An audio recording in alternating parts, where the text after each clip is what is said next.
बहुत समय पहले की बात है। एक हरे भरे जंगल के किनारे एक छोटा सा गांव था। उसी गांव से थोड़ा दूर एक पुराना रास्ता गुजरता था, जहां अक्सर व्यापारियों के कारवां आते जाते थे। उसी रास्ते के पास एक खुला मैदान था, जहां एक गधा और एक बकरी साथ रहते थे। गधे का नाम था ढोलू। वह कद में बड़ा, मजबूत और बेहद मेहनती था। दिन भर बोझा ढोता, व्यापारियों का सामान लाता ले जाता और बदले में थोड़ा सा चारा पा लेता।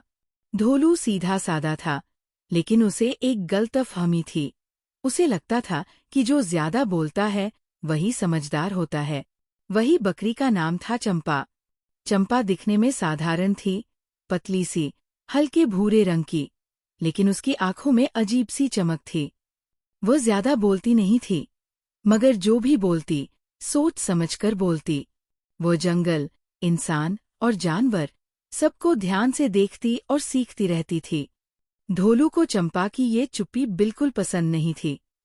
एक दिन ढोलू ने हंसते हुए कहा, अरे चंपा, तुम इतनी चुप क्यों रहती हो? बिना बोले कोई क्या सीख सकता है? देखो मुझे, मैं हर बात पर राय देता हूँ, तभी तो सब मुझे जानते हैं। चंपा मुस्कुराई, कुछ नहीं बोली। ढोलू ने इसे अपनी जीत समझ लिया। एक शाम गांव में खबर फैल गई कि जंगल के दूसरे छोर से कोई चालाक शिकारी आ रहा है, जो जानवरों को फंसाकर ले जाता है। ये खबर आधी अधूरी थी, लेकिन डर फैलाने के लिए काफी थी। ढोलू ने जैसे ही ये सुना, उसने पूरे मैदान में ढोल पीटना शुरू कर दिया। भागो, सब भागो, शिकारी आ गया है। मैंने खुद सुना है। जानवर डर गए, हिरन छिप गए, खरगोश बिलों में घुस गए और पक्षी उड़कर दूर चले गए। चंपा ने ढोलू से पूछा, तुमने शिकारी को देखा है? ढोलू बोला, देखा नहीं, लेकिन सुना तो है, और सुनना ही काफी होता है। चंपा ने शांति से कहा, हर सुनी बात सच नहीं होती, ढोलू। लेकिन ढोलू ने उसकी बात अनसुनी कर दी। डर के कारण जंगल के जानवरों ने एक सभा बुलाई। ढोलू को बीच में खड़ा कर दिया गया, क्योंकि वही सबसे ज्यादा बोल रहा था। ढोलू ने लंबा भाषण दिया, मैं कहता हूँ, सब जानवर मैदान छोड़कर पहाड़ियों में चले जाए। मैं अनुभवी हूँ, मैंने बहुत कुछ देखा सुना है। सब जानवर उलझन में पड़ गए। तभी चंपा आगे आई।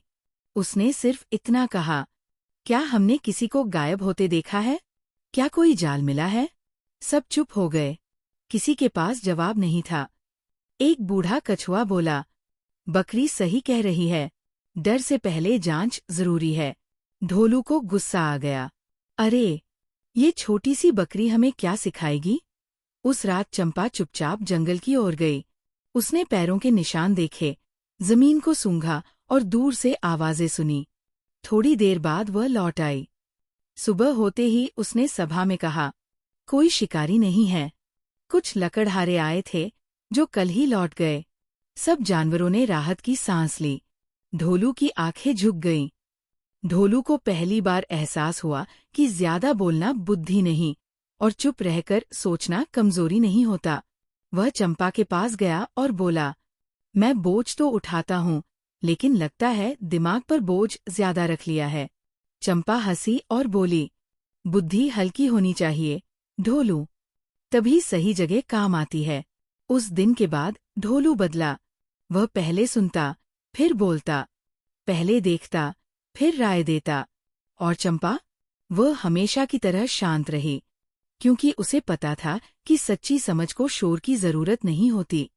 कहानी की सीख, मोरल ऑफ दी स्टोरी, ज्यादा बोलना बुद्धिमानी नहीं, सही समय पर बोलना बुद्धिमानी है।